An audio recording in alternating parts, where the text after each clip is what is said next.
하드셋. 안녕하십니까. 삼마열입니다. 송덕수 노중자 제10판 신민법 강의 2배독 89페이지 제4절 법률행위 해석 보겠습니다. 로마자 1번 법률행위 해석의 의의. 삼마열 TV 7차 추천을 부탁드리고 유튜브 구독을 권합니다. 법률행위 해석이라 함은 법률행위의 내용을 확정하는 것을 말한다.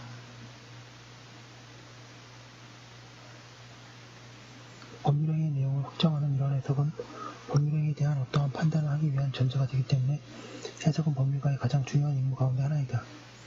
법률행위 해석은 의사표시가 존재하는지 여부의 검토를 포함한다. 의사표시 불존재의 확정도 법률행위의 내용의 확정에 속하기 때문이다. 예컨대 A가 B에게 예라고 대답한 경우에 B의 질문이 무엇인지를 고려하여 의사표시를 포함하였는가가 분명히 되어야 한다. 만약 B가 당신 내 개를 10만원에 사겠는가? 라고 물었다면 A에 대한 의사표시로 될 것이나 B가 어제 동물원에 있었는가? 라고 물었다면 의사표시가 아니라고 하게 된다. 다음 단계에서는 의사표시 또는 법률행위가 어떤 내용을 가지는가를 명백히 하여야 한다. 법률행위 자체의 내용이 밝히는 것 외에 법률행위 규율에 틈이 있는 경우에는 그것을 보충해야 한다. 가령 기간을 정하지 않은 사무실 임대차에 있어서 임차인이 임대인에게 편지로 그가 보다 좋고 저렴한 사무실을 발견하였다고, 그래서 그들은 다음 달 말에 헤어져야 한다고 썼다고 하면 해석에 의하여 임차인의 의사표시가 다음 달 말에 해지라는 내용을 확정할 수 있는 것이다. 그런가 하면 상가 건물의 새 층이 임대차된 경우에 임차인이 조명 광고를 위하여 건물 외벽을 사용할 권리가 있는가에 관하여 전혀 규율되지 않았다면 그것은 해 90페이지 석에 의하여 보충되어야 한다. 물론 논리적으로 분리되어야 하는 해석의 두 단계, 즉 의사표시의 존재 여부 결정과 그 내용 결정은 실무에서는 자주 한꺼번에 행하여진다. 계약 당사자의 확정. 일반적으로 계약의 당사자가 누구인지를 결정하는 것은 그 계약에 관여한 당사자의 의사표시의 해석의 문제이다. 계약의 당사자를 확정하는 이러한 해석은 근래 우리 실무에서 특히 타인의 명의를 빌려 그자의 명의로 계약을 체결하거나 행위자가 자신이 마치 타인인 것처럼 그 타인의 명의를 사용하여 계약을 체결하는 경우에 많이 문제된다. 로마자 1번의 법률행위 해석의 목표.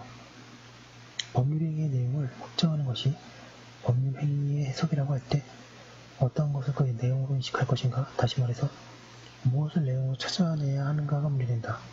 이는 법률행위 해석의 목표라고 할 수 있다. 법률행위 해석의 목표에 관하여 학설은 대립하고 있다.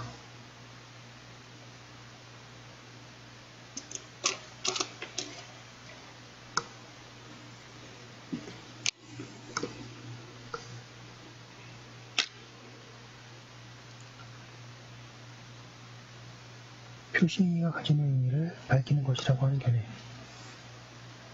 있는가 하면 해석의 목표를 해석의 대상이라고 잘못 기술하면서 해석의 대상은 원칙적으로 표의자의 내심적 효과의사를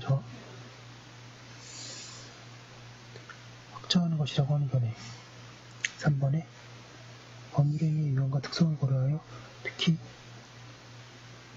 표의자의 진위가 중시되는 경우에는 표의자의 진위를 탐구하고 상대방의 신뢰 보호가 요구되는 경우에는 표의의 객관적인 의미를 탐구해야 한다는 견해도 있다.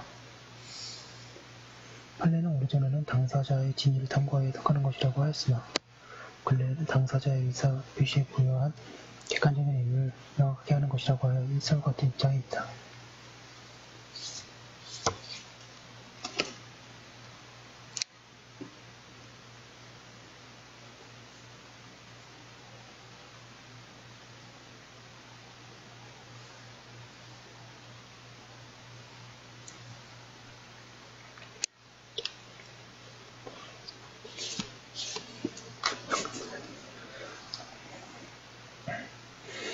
양가로 기억해 법률행위 해석은 당사자가 그 표시행위에 부여한 객관적인 의미를 명확하게 확정하는 것으로서 서면에 사용된 문구에 고유하는 것은 아니지만 어디까지나 당사자의 내심적 의사와 여하에 관계없이 그 서면의 기준에 의하여 당사자가 그 표시행위에 부여한 객관적 의미를 합리적으로 해석해야 하는 것이고 당사자가 표시한 문헌에 의하여 그 객관적인 의미가 명확하게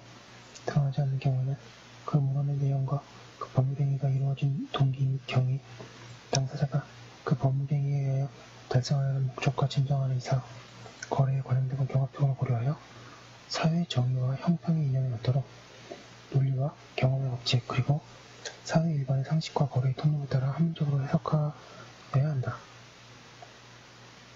양가로 이은 계약 당사자 사이에 어떠한 계약 처분 내용을 처분문서인 서면으로 작성한 경우에 문헌의 객관적인 91페이지 의미가 명확하다면 특별한 사정이 없는 한 문헌대로의 의사표시의 존재와 내용을 인정하여야 하지만 그 문헌의 객관적 의미가 명확하게 드러나지 않는 경우에는 그 문헌의 내용과 계약이 이루어지게 된 동기 및 경위, 당사자가 계약에 의하여 달성하려고 하는 목적과 진정한 의사, 거래에 관련된 종합적으로 고려하여 사회정의의 평의 관념 이념에 따른 논리와 경험의 법칙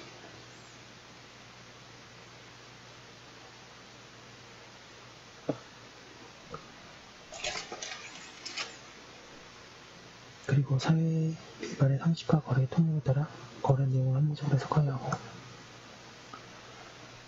특히 당사자 일방이 주장하는 계약의 내용이 상대방에게 중대한 책임을 부과하게 되는 경우는 그 문헌의 내용을 더욱 엄격하게 해석해야 한다.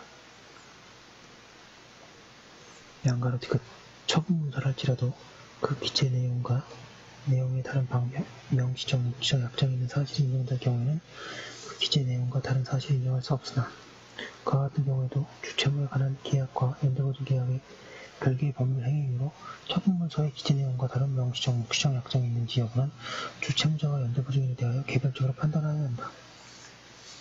양가로 일의 채권의 포기 또는 채무 문제는 반드시 명시적인 의사표시만에 의하는 것이 아니고 채권자의 어떠한 행위 내지 의사표시의 해석에 의하여 그것이 채권의 포기라고 할 수 있는 경우에도 이를 인정하여야 하나 그와 같이 인정하기 위해서는 당의 권리의무의 내용에 따라 이에 대한 채권자의 행위 내지 의사표시 해석을 엄격히 하여 그 적용 여부를 결정하여야 한다.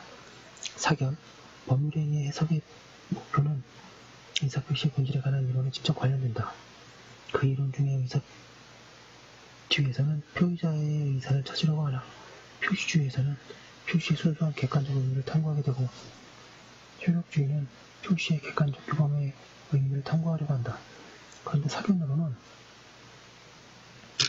우리 민법의 신뢰보호에 의하여 제한된 의사주의 입장이 있다고 보기 때문에 해석의 목표는 해석의 종류, 즉 신뢰보호의 필요성의 정도에 따라 다르게 정해져야 한다.